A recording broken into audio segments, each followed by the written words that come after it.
Friends, स्वागत है आप सभी का मेरे YouTube channel SV coaching classes पर। और जैसा कि हमने अपने पिछले वीडियो में हेनरी का नियम और उसके अनुप्रयोग के बारे में पढ़ लिया था और उस हेनरी के नियम के मैंने सवालों की भी प्रैक्टिस आपको करवा दी थी। तो आज का जो हमारा टॉपिक रहेगा वो है राउल्ट का नियम। देखिए, हेनरी के नियम के बाद आपका जो राउल्ट का नियम है ये मोस्ट इंपॉर्टेंट है।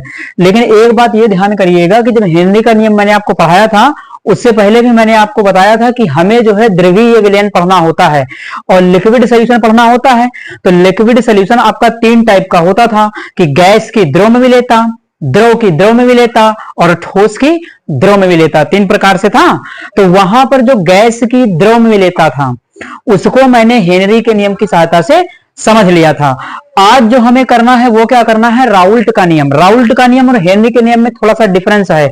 डिफरेंस क्या है वो भी जान लीजिए। देखिए, डिफरेंस ये है राउल्ट और हेनरी के नियम में, क्योंकि हेनरी ने क्या बताया था, किसी गैस की द्रव में विलेयता को एक्सप्लेन किया था।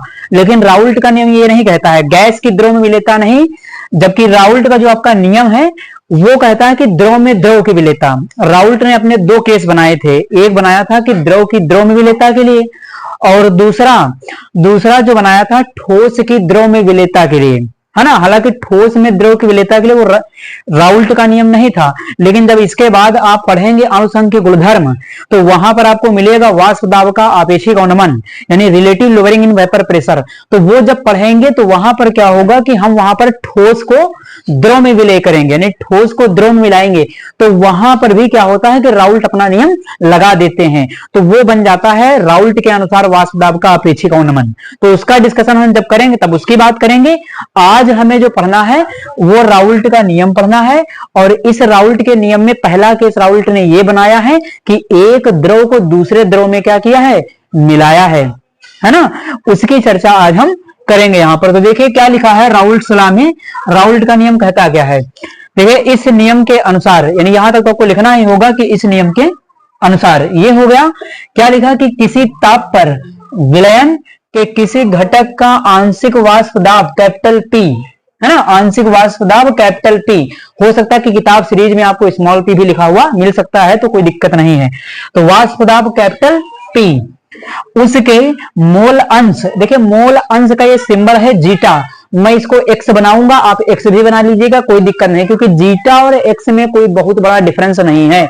किताब सीरीज में आप देखेंगे तो x या जीटा बिल्कुल एक जैसे ही बने हुए हैं, वहां पर कोई डिफरेंस नहीं। तो मान लिया आप x भी बना देते हैं तो कोई दिक्कत नहीं है, गलत नहीं होगा बिल्कुल। तो यहां पर क्या है कि मोल अंश x या जीटा जो भी कहना चाहे कह सकते हैं। तो मोल अंश x के समानुपाती होता है। यानी यहां पर कह क्या रहा है राउल्ट का नियम, राउल्ट का नियम यह कहता है कि किसी भी विलयन में, अब मैंने आपको पहले भी बताया था कि विलयन के 2 घटक होते हैं, कौन कौन से, तो एक होता है विलय और एक होता है विलायक। यानी विलयन के 2 घटक होते हैं, विलय और विलायक। तो विलयन के अंदर ही क्या कर रहा है, बात कर रहा है कि विलयन कि किसी घटक, देखिए आया ना किसी घटक, तो किसी घटक में से कोई भी हो सकता है, विलय भी हो सकता है, विलायक भी हो सकता है।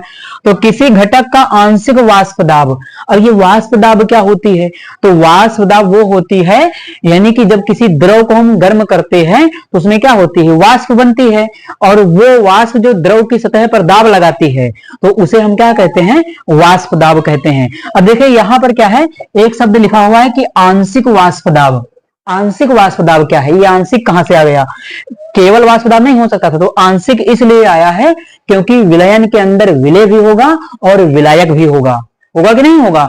जैसे मान लिया कि हम यहां पर एक छोटा सा विलयन बना देते हैं कोई भी, ये मान लिया मैंने कोई सोल्यूशन बना दिया इसके अंदर,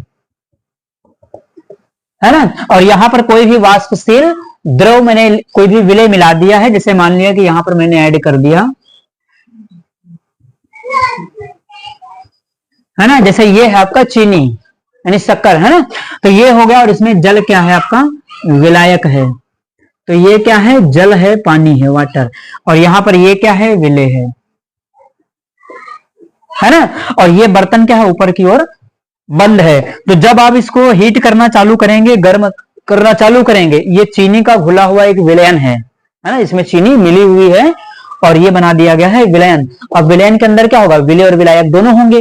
अब आप इसको क्या करेंगे कि गर्म करना चालू करेंगे धीरे धीरे, है ना। तो इसमें क्या होगा, इसकी वाष्प बनना चालू होगी, यानी इसको जैसे गर्म करेंगे तो आप इसमें क्या होगा, इसकी वाष्प बनेगी, इसकी भाप बनेगी, बनेगी ना। अब ये बर्तन क्या है, ऊपर की सतह से बंद है, यहाँ पर अब बंद है तो क्या होगा कि वाष्प यहाँ से टकराने के बाद इस सतह से टकराएगी और वापस क्या होगा कि वापस घूम करके द्रव की सतह पर एक दाब लगाएगी नीचे की ओर। तो यही है कि किसी विलयन में वाष्प के द्वारा विलयन की सतह पर या द्रव की सतह पर लगाया गया दाब क्या कहलाता है, वाष्प दाब कहलाता है। आंशिक क्यों, क्योंकि इसके अंदर विलय भी है और विलायक भी है, तो विलय की वजह से भी वाष्प दाब बनेगा, है ना, और विलायक की वजह से भी वाष्प दाब बनेगा।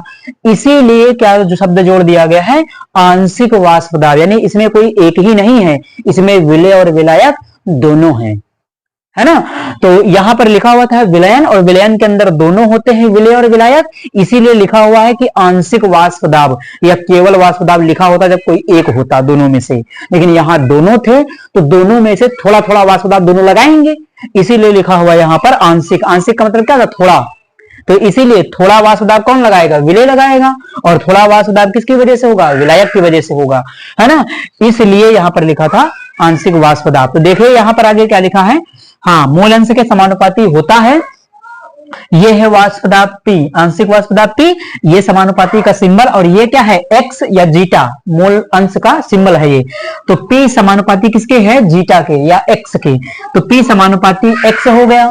अब देखिए यहां से समानुपाती का सिंबल हटा देंगे तो एक नियतांक आता है, आपको पता ही है, फिजिक्स मैथ में भी आपने पढ़ा है कि समानुपाती का सिंबल हटता है तो एक नियतांक आता है। तो यहां पर ये समानुपाती का सिंबल हट गया तो P बराबर क्या आ गया, नियतांक के आ गया, और ये क्या है, ये है मूल अंश या मूल प्रभाज। किसका मूल अंश या मूल प्रभाज, तो ये या तो विलय का होगा या तो विलायक का होगा, क्योंकि यहां पर विलयन लिखा हुआ है, कोई स्पष्ट तो है नहीं कि विलय का है कि विलायक का है, तो ये मूल अंश किसी का भी हो सकता है। देखिए लिखा हुआ है किसी घटक, लिखा हुआ ना किसी घटक, तो किसी घटक का या तो विलय का होगा या फिर विलायक का मूल अंश होगा, है ना। तो P बराबर के x बन जाएगा। तो जहां पर देखिए k क्या है, एक नियतांक है, और ये क्या है, ये है मूल अंश या मूल प्रभाज, किसका, विलय या विलायक का, है ना। तो इस प्रकार से ये आपका हो जाता है राउल्ट का नियम। देखिए इस नियम को आप स्क्रीनशॉट इसका ले लीजिए, क्योंकि मैं अभी आपको इसका डेरिवेशन करवाऊंगा, है ना, जो इसका गणितीय व्यंजक होता है मैं उसको डिराइव करवाऊंगा, तो बहुत जरूरत पड़ेगी मुझे इसकी, है ना, इसलिए आप इसका स्क्रीनशॉट ले लीजिए, जब मैं इसको आपको आगे सॉल्व करवाता हूं। तो चलिए देख लेते हैं हम आगे। अब हमें क्या करना है कि हमें राउल्ट के नियम का गणितीय व्यंजक, ये पिछली बार आपके बोर्ड एग्जाम में आया हुआ क्वेश्चन है, इसको भी मैं आपको सॉल्व करवा दूंगा, पूरा डिराइव करवा दूंगा, पूरी तरीके से आपको राउल्ट का नियम यहां से क्लियर हो जाएगा। तो देखिए गणितीय व्यंजक में हुआ क्या है, यहां पर जो गणितीय समीकरण हमें लानी है वो कौन सी है, तो यहां पर देखिए सामने लिखी हुई कि PT, ये T क्या है, टोटल प्रेशर, यानी टोटल वाष्प दाब है ना, तो कुल वाष्प दाब है P टोटल, कहीं कहीं तो किताब सीरीज में देखेंगे PS भी लिखा हुआ है ना। तो कुल वाष्प दाब बराबर है ये आपका, ये क्या है कि विलय का वाष्प दाब है, या इसको शुद्ध द्रव A का वाष्प दाब मान सकते हैं, ये शुद्ध द्रव A का मोल प्रभाज है, प्लस शुद्ध द्रव B का वाष्प दाब है, और शुद्ध द्रव B का मोल प्रभाज है ना। यानी ये आपका जो विलयन का कुल वाष्प दाब है वो शुद्ध द्रव A और शुद्ध द्रव B के वाष्प दाब के योग के क्या है, बराबर है। इसी को हमें क्या करना है, डिराइव करना है, प्रूफ करना है। तो चलिए देखते हैं, चालू करते हैं यहाँ पर।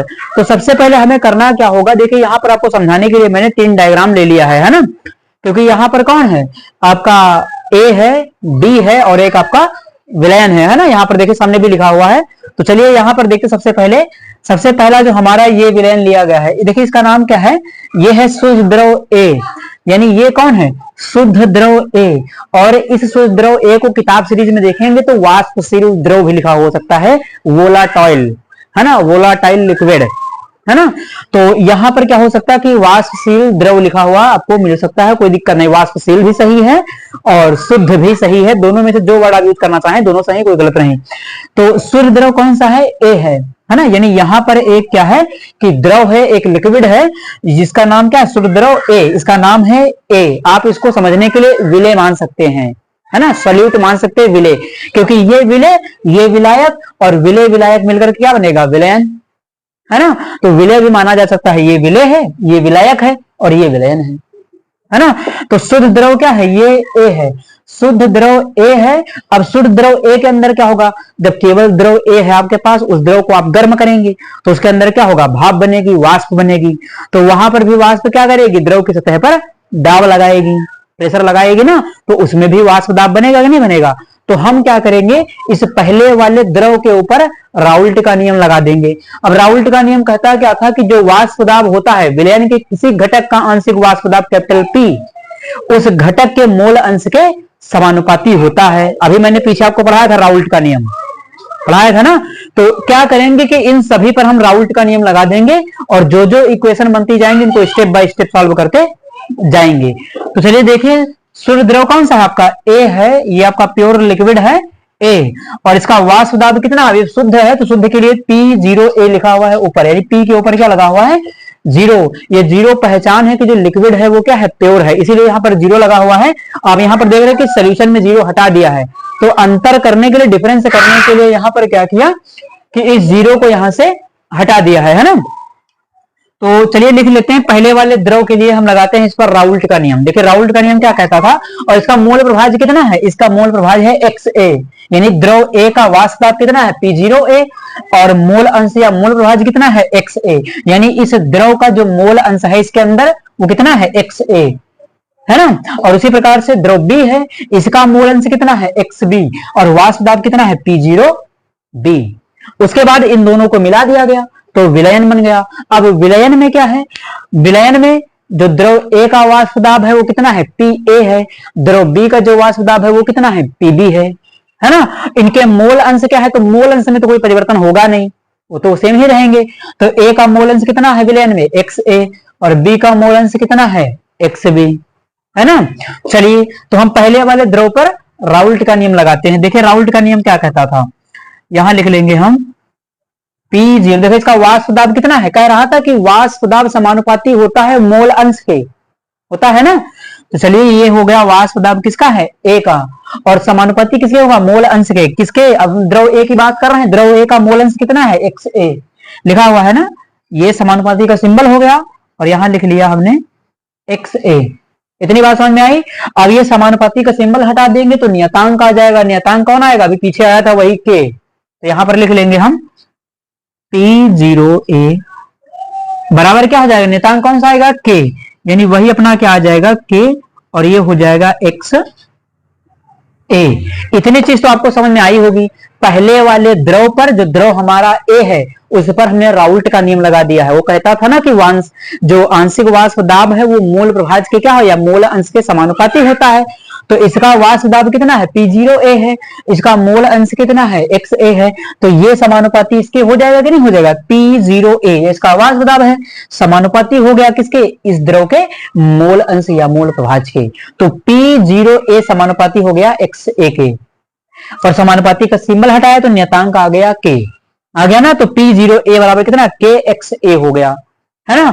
अब यहां पर देखिए एक चीज आपको और ध्यान करनी पड़ेगी, एक चीज ये ध्यान करनी पड़ेगी, जब मैंने आपको मोल अंश या मोल प्रभाज्य पढ़ाया था तो वहां पर बताया था कि विलयन के सभी घटकों के मोल अंशों का योग 1 के बराबर होता है, 1 के बराबर होता है। उस डिफिनेशन का यूज हम यहां पर करेंगे। तो चलिए देखते हैं, 1 मिनट के लिए मैं आपको बता ही देता हूं कि क्या है वो। देखिए मैंने ये चीज आपको बताई थी कि जो XA है और जो XB है, XA है और XB है, इन दोनों की वैल्यू किसके बराबर होती है, 1 के बराबर होती है ना। यानी इन दोनों का योग किसके बराबर होता है 1। ये मैंने आपको करके दिखाया था, प्रूफ करके भी करवाया था, मोल अंश का वीडियो आप देख लीजिएगा। तो XA और XB है ना, मोल अंश का योग कितना होता है, 1 के बराबर होता है। तो यहां पर देखिए कौन है, तो केवल द्रव A है ना, केवल द्रव कौन सा है यहाँ पर हमारे पास, द्रव A है, यानी B नहीं है, और इन दोनों का योग 1 होना चाहिए।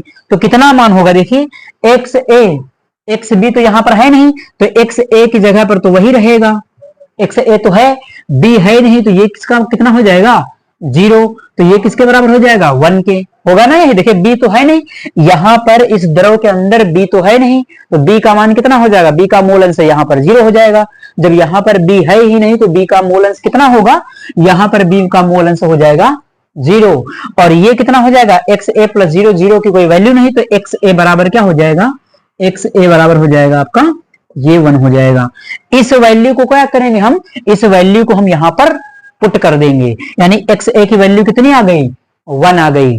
ये कहां से आया, तो ये मोल अंशों का योग 1 के बराबर होता है, मैंने आपको लिखाया हुआ था, है ना, उसी डिफिनेशन से हमने ये लिख दिया है। तो इसका आप स्क्रीनशॉट ले लीजिए या इसको लिख लीजिए, है ना, क्योंकि इसकी जरूरत पड़ती रहेगी, हम बीच बीच में इसका यूज करते रहेंगे। इसका आप स्क्रीनशॉट इसको ले लीजिए या इसको लिख लीजिए, फिर मैं इसको आपको आगे करवाता हूं।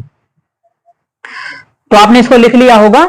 अब यहां पर मैं इसको मिटा देता हूं, क्योंकि डेरिवेशन लंबा है तो हमें जगह की जरूरत पड़ेगी, है ना, तो मैं इसको हटा देता हूं, ये हटा दिया। तो अभी आपने देख लिया कि एक्स ए बराबर कितना आया, 1।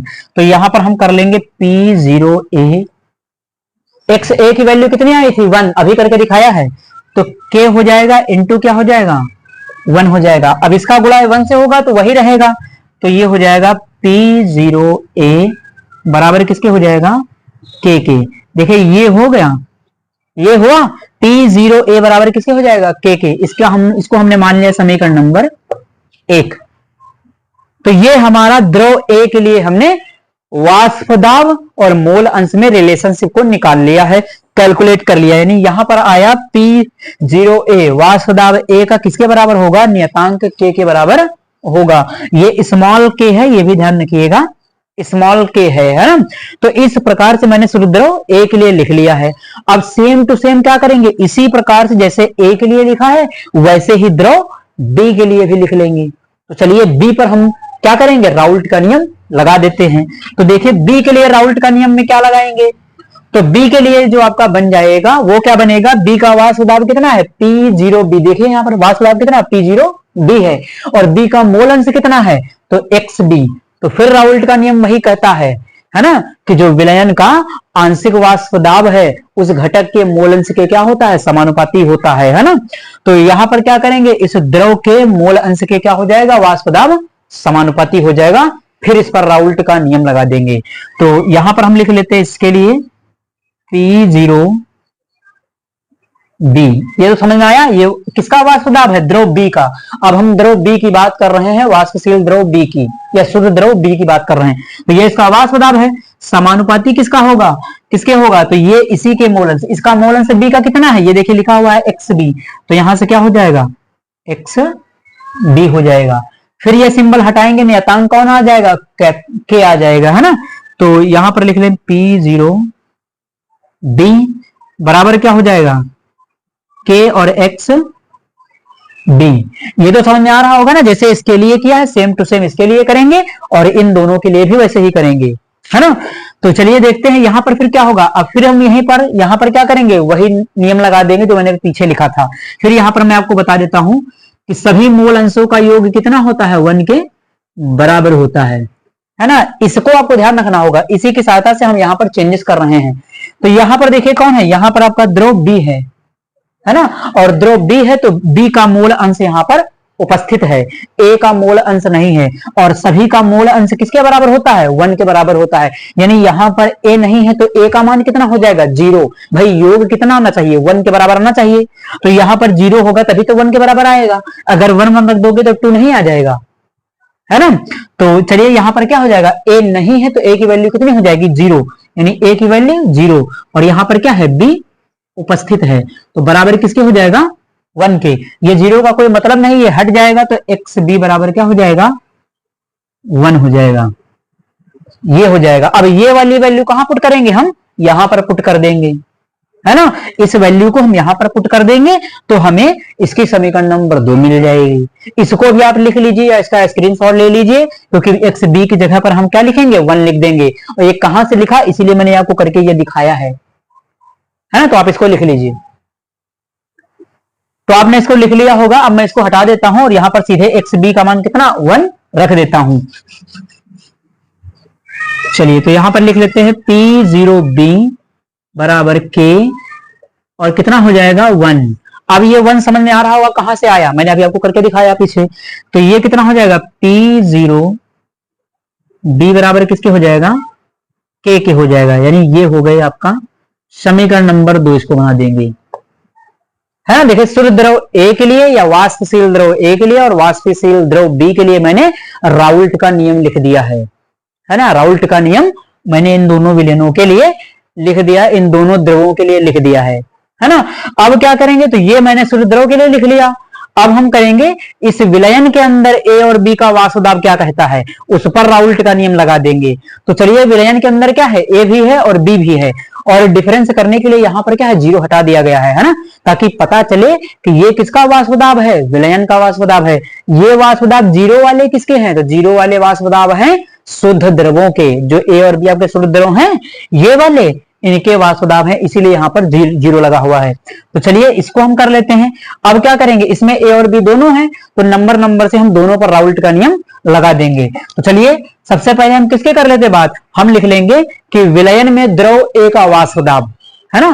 देखिए एक चीज मैं आपको और बता देता हूं, जब इसका नोट्स आपको मेरे Telegram channel SV coaching classes पर मिलेगा, तो वहां पर इसकी पूरी जानकारी आपको डिटेल में डेरिवेशन आपको लिखा हुआ वहां पर मिलेगा, है ना। और फिर भी अगर किसी को कोई दिक्कत रहेगी तो आप मुझे जरूर बताइएगा, मैं इसको आपको फिर से समझाने का पूरा प्रयास करूंगा।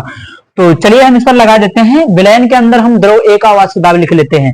तो चलिए विलयन के अंदर हम लिख लेते हैं, यहां से मैं लाइन खींच देता हूं, ये कर लिया है, ये इन दोनों के लिए कर लिया। अब मैं विलयन के लिए कर देता हूं, तो यहां पर लिख लेंगे, है ना, क्या लिखेंगे कि विलयन में द्रव ए का वाष्प दाब, है ना, या सीधे सीधे हम लिख देंगे विलयन में द्रव ए का वाष्प दाब कितना है, तो पी ए है ना। अब हिंदी लिखने का मेरे पास इतना समय भी नहीं है और यहाँ जगह भी नहीं है, वरना मैं हिंदी लिखना लगूंगा तो क्या होगा कि 2-4 स्लाइड में आगे चला जाएगा। तो चलिए इसको हम सीधे लिख देते हैं, जब नोट्स में आपको मिलेगा तो वहां विधिवत लिखा हुआ होगा, विलयन में द्रव ए का वाष्प दाब कितना है, तो यहाँ पर द्रव का वाष्प दाब जो ए है उसका वाष्प दाब कितना है, पी ए है, और ये समानुपाती किसके होगा, तो फिर वही बात, राउल्ट का नियम क्या कहता है कि जो द्रव का आंशिक वाष्प दाब है वो उसके मोल अंश के समानुपाती होता है। तो विलयन के अंदर ए का वाष्प दाब कितना है, पी ए है, और ए का मोल अंश कितना है, विलयन के अंदर देखना है, तो विलयन के अंदर जो इसका मोल अंश है वो कितना है, एक्स ए, है ना, समानुपाती हो जाएगा। तो पी ए समानुपाती होगा किसके, ए के मोल अंश के, तो पी ए ये लिख दिया और यहां से हो जाएगा एक्स ए, देखिए होगा ये यहां से हो जाएगा ना। इस प्रकार से इस पर मैंने राउल्ट का नियम लगाया। अब यहां से फिर सिंबल हटाएंगे तो फिर नियतांक आ जाएगा वही के, तो ये हो जाएगा पी ए बराबर के एक्स ए, ये हो जाएगा। अब क्या करेंगे, इसको हम यहीं पर छोड़ेंगे, है ना। क्यों छोड़ेंगे, इसको बना लेंगे समीकरण नंबर 3, क्योंकि हमें के का मान क्या है, ये देखिए यहां से पता चलने लगा है धीरे धीरे, है ना। इस साइड में देखिए यहां से के का मान धीरे धीरे आने लगा और डेरिवेशन जो आपको चाहिए वो धीरे धीरे मिलने लगेगा। तो इसको बना लेंगे हम समीकरण नंबर, इसको बना लेंगे इक्वेशन नंबर, इसको बना लिया हमने इक्वेशन नंबर 3। अब हम क्या लिखेंगे, अब हमने ए के लिए लिख लिया विलयन में, अब हम लिखेंगे कि विलयन में द्रव बी का वाष्प दाब, है ना, राउल्ट के नियम से विलयन में द्रव बी का वाष्प दाब। तो बी के वाष्प दाब की बात कर लेते, बी का वाष्प दाब कितना है, देखिए बी का जो वाष्प दाब है पीबी है ना। अब विलयन के अंदर दोनों है ना, ए और बी, तो बी का वाष्प दाब कितना है, पीबी है, और बी का जो मोल अंश है वो कितना है, एक्स बी है, देखिए नीचे लिखा हुआ है, इसका वाष्प दाब पीबी है, मोल अंश कितना है, एक्स बी, तो पीबी समानुपाती क्या हो जाएगा, एक्स बी। ये कहां से हुआ, ये राउल्ट के नियम से हुआ, अभी राउल्ट का नियम पीछे पढ़ा था। तो पी बी समानुपाती एक्स बी के हो गया, ये समानुपाती हटाएंगे तो नियतांक आ जाएगा, तो यहां पर क्या हो जाएगा, पी बी बराबर के एक्स बी। इसको बना लेंगे हम समीकरण नंबर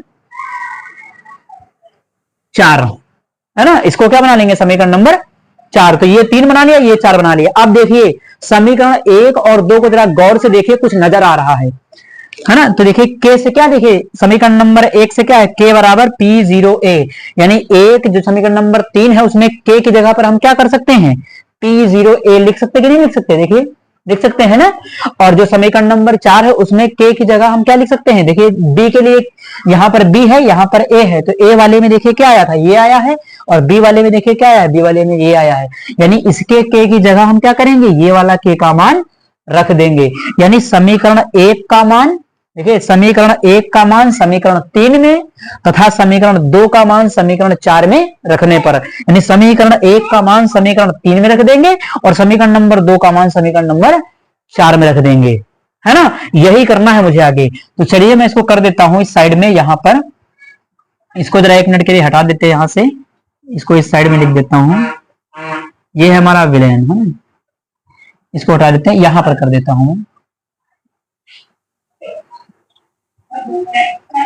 इस साइड में मैं इसको सॉल्व कर देता हूं, है ना।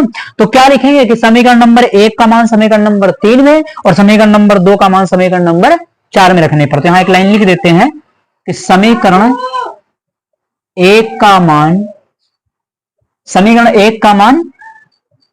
नंबर 3 में, समीकरण 1 का मान समीकरण 3 में और समीकरण 2 का मान समीकरण नंबर 4 में। समीकरण 2 का मान समीकरण नंबर 4 में, है ना।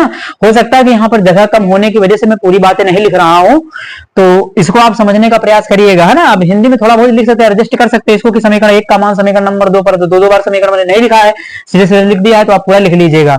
तो यहां पर समीकरण नंबर 4 में रखना। देखिए 1 का मान कितना है कि k का बराबर p0a के बराबर है, इसका मान कहां रखेंगे, यहां रख देंगे। तो यहां से क्या बनेगा, देखिए समीकरण 1 का मान 3 में रखिए जरा, k का मान कितना p0a है, तो यहां से क्या मिलेगा, देखिए ये मिलेगा आपको p क्या है, pa है, तो pa हो गया।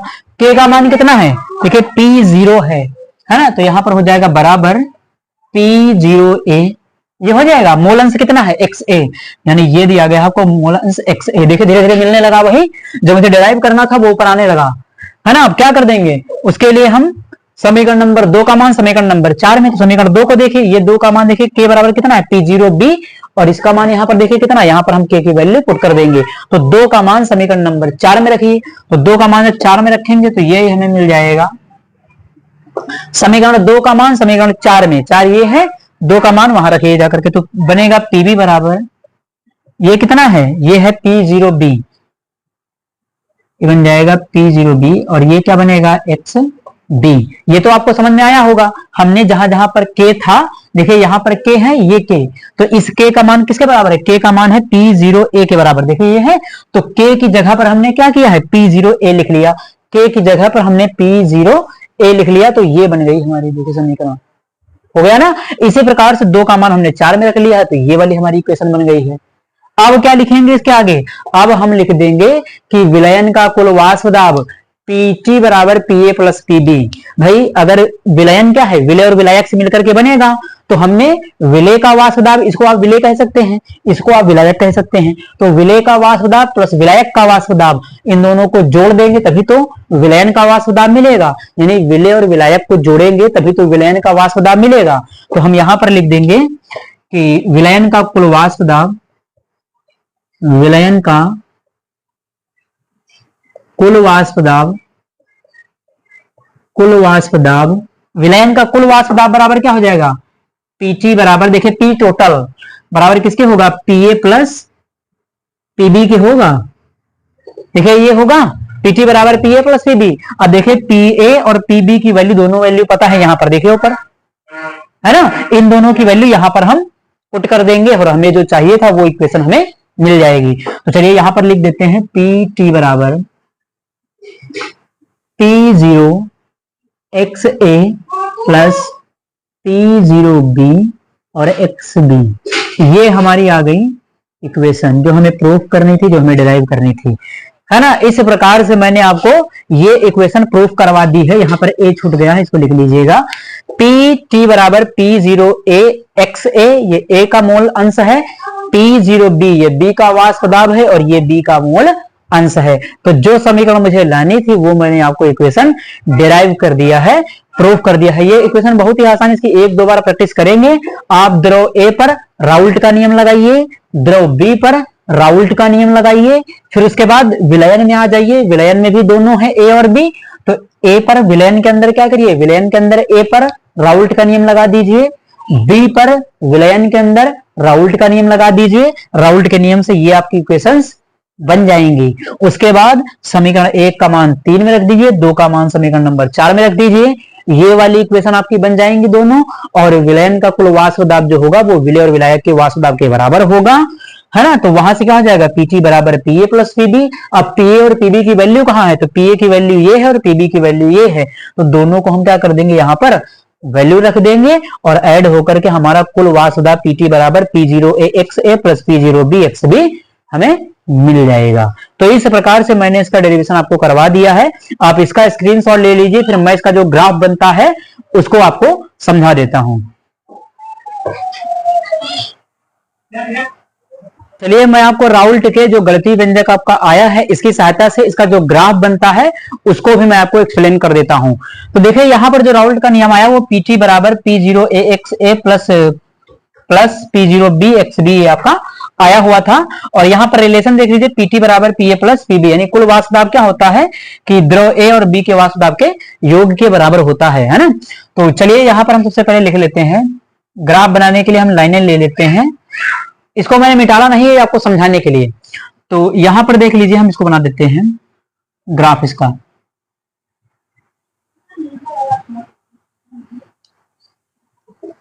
है ना, ये थोड़ा सा हम थोड़ा सा ऊपर कर लेते हैं ताकि ये मिटने ना पाए, आपको इसे समझ आए ना। ये हो गया, ये है। इस अक्ष पर हम ले लेते हैं वाष्प दाब को, यानी यहां पर हम ले लेते हैं वाष्प दाब P को। इस लाइन पर हम वाष्प दाब को ले लेते हैं, और इस अक्ष पर जो हम ले लेते हैं वो हम ले लेते हैं मोल अंश को। यानी हमने क्या किया, हमने y अक्ष पर, ये लाइन क्या होती है, ये हमारी x अक्ष होती है, सॉरी ये होती है x अक्ष। x अक्ष पर हमने ले लिया है मोल अंश, और y अक्ष पर क्या ले लिया है हमने, वाष्प दाब। तो इस साइड में हम क्या लिख लिया हमने, तो यहां पर हमने लिख लिया XA बराबर 0 और XB बराबर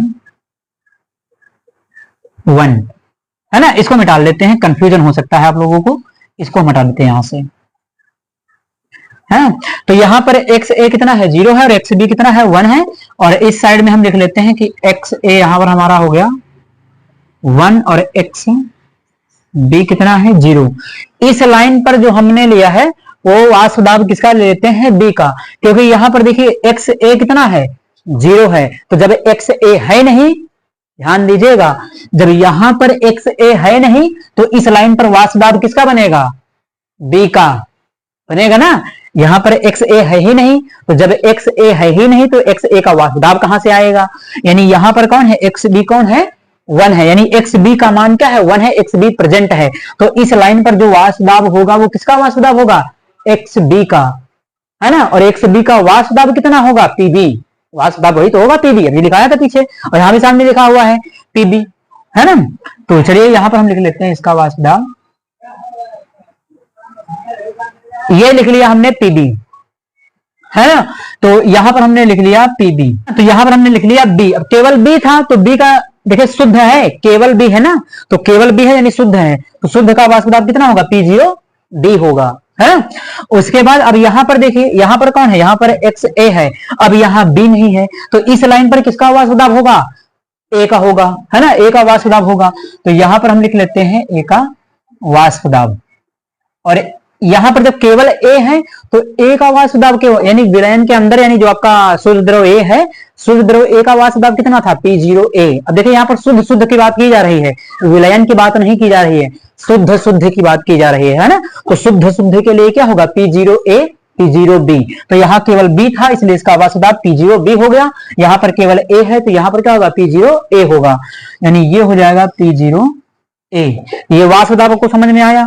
अभी देखिए यहाँ पर क्या है कि XA का मान कितना है, 0। अब देखिए इस साइड से इस साइड में जब हम बढ़ेंगे, यहां से देखिए XA से जब इस साइड में बढ़ेंगे तो देखिए XA का मान यहाँ कितना है, 0 है, और यहाँ XA का मान कितना है, 1 है। यानी जब हम इधर से चलेंगे, यहां से इस पॉइंट से इधर की ओर चलेंगे तो इसका वाष्प दाब क्या होगा, बढ़ेगा। तो यहां पर हम लिख लेते हैं, इसको कर लेते हैं, ये होगा, देखिए ये होगा इस साइड से, जब XA के लिए हम इस साइड से इस साइड में जाएंगे तो इसका वाष्प दाब क्या हो रहा है, बढ़ रहा है। देखिए इसका मोल अंश क्या है, इसका वो मोल अंश यहाँ पर 0, इधर कितना हो रहा है, 1, यानी 0 से 1 हो रहा है, बढ़ रहा है ना। जब इधर से इधर जाएंगे तो इसका वाष्प दाब भी क्या होगा, बढ़ेगा। उसके बाद यहाँ पर देखिए B है, अभी देखिए B है, B यहाँ पर कितना है, 1 है, यानी B का मोल अंश कितना है, 1 है। इधर B कितना है, 0 है, यानी जब B के लिए आप इधर से इधर जाएंगे तो मान क्या होगा, घटेगा, कर्व क्या होगा, घटेगा, है ना। तो इसका मोल अंश क्या हो रहा है, कम हो रहा है, तो वाष्प दाब क्या होगा, कम होगा, है ना। जिसका मोल अंश कम हो जाएगा उसका वाष्प दाब भी कम हो जाएगा। भाई जिसकी मात्रा विलयन के अंदर कम हो जाएगी या जिस द्रव की मात्रा कम हो जाएगी तो उसका वाष्प दाब भी कम होगा, साफ सी बात है। तो यहां पर कर लेते हैं इसको हम, ये कर लेते नीचे की वजह से इस पॉइंट को, ये हो गया। अब देखिए ए का जो वाष्प दाब होगा वो ए के मोल अंश के समानुपाती होगा, जो बी का वाष्प दाब होगा वो बी के मोल अंश के समानुपाती होगा। तो ये बात भी लिख देते हैं यहां पर, ये लिख दिया मैंने पी ए और ये एक्स ए। देखिए होगा ए का जो वाष्प दाब है वो ए के मोल अंश के समानुपाती होगा, होगा कि नहीं होगा। राउल्ट का नियम तो यही कहता था कि विलयन के किसी घटक का आंशिक वाष्प दाब उसके मूल अंश के समानुपाती होता है। तो घटक यहाँ पर कौन सा हमारा ए है, उसका मूल अंश कितना है एक्स ए, वाष्प दाब कितना है पी ए। तो ये हो गया।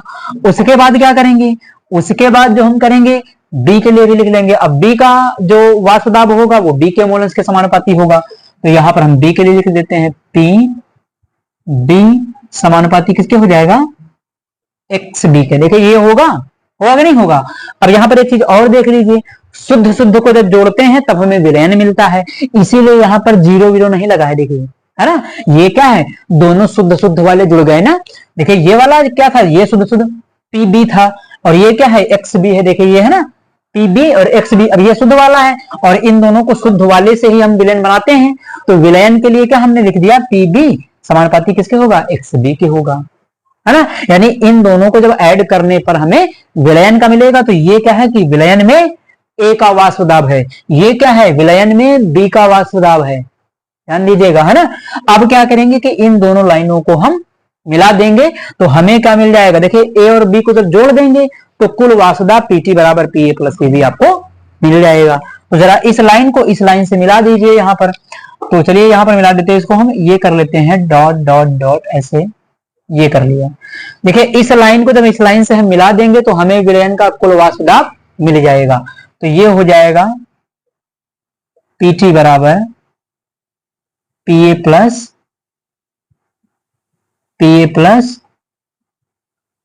पीबी। देखिए होगा कि नहीं होगा। जब हम क्या करेंगे कि शुद्ध द्रव ए और शुद्ध द्रव बी, यानी शुद्ध द्रव ए और शुद्ध द्रव बी का वाष्प दाब जोड़ेंगे तभी तो हमें विलयन का वाष्प दाब मिलेगा। तो जब आप इसको इससे मिलाओगे, इससे इसको जोड़ोगे, यानी ए को बी से जोड़ोगे या बी को ए से जोड़ोगे तभी तो आपको विलयन का वाष्प दाब मिलेगा। तो ये तो लिखा हुआ है कि पीटी बराबर पी ए प्लस पीबी, होगा कि नहीं होगा, है ना। अगर इसको और देखिए सामने फार्मूला आपके लिखा हुआ था, अब पी ए पीबी की वैल्यू अगर रखना चाहो तो और भी बन सकता है, यही फार्मूला जो आ जाएगा आपके सामने। तो इसको यहां पर इस प्रकार से ये लिख दिया गया। तो ये हमारा हो जाता है राउल्ट के नियम का ग्राफ।